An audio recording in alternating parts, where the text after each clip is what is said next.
বড় ভাই, বড় ভাই, তোর নাকি একটা খুশির খবর আছে আর একটা দুঃখের খবর আছে। কি তাই? তোর খুশি খবরটা আগে কর। আব্বা কইছে তুই যদি এবার ফেল করস তাহলে তো বিয়া করাই দিব। আর দুঃখের খবরটা? তুই পাস করছিস।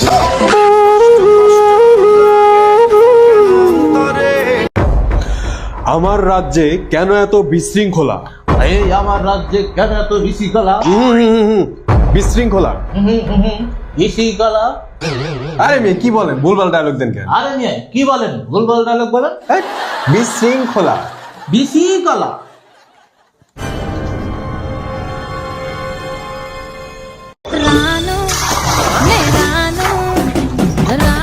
চাচা হেনা কোথায়? বলেন কি? চাচা হেনা কোথায়? হেনা এক বেডার লাগে বাইরেই গেছে। লম্বা বুঝাও আমারে, মাউয়ার বহালে বাড়ি ঘর তো সাজানো গোছানো কেন? একজনের বিয়া। কার বিয়া? আমার বিয়া। কি? বুঝলাম না। ও বাবু, হেনার মায়ের ছোটকালে বাইরে যাওয়ার পর হইতে হেনার জন্য আমি তো বিবাহ করতে পারি নাই। আজ হেনা বাইরেই গেছে, আমি তো মুক্ত। এর জন্য আমি আজ বিবাহ করতে আসি। পরিয়া তোরা বিয়ে হবে কেনা? হেনা যে পোলার লাগে বাইরেই গেছে, আর মায়েরে আমি আবার ভাগাই আনছি। মানে উঠবি চোট নিলাম, তুই আমার মাইয়া ভাগাই লই যাবি, তোর মায়েরে আমি বিয়ে হলমু।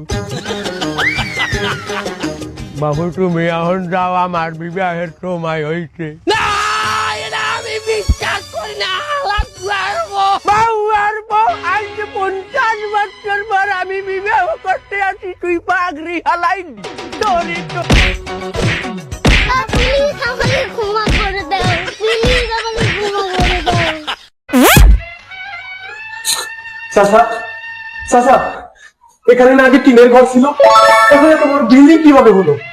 এত সুন্দর বিল্ডিং, এত সাজানো কিভাবে হলো? আর আমার হেনা কোথায়? হেনার তো বিয়ে হয়ে গেছে, আর ওর বিয়ে হওয়ার পর ওর স্বামীর গাড়িটা আমাকে দিয়ে গেছে।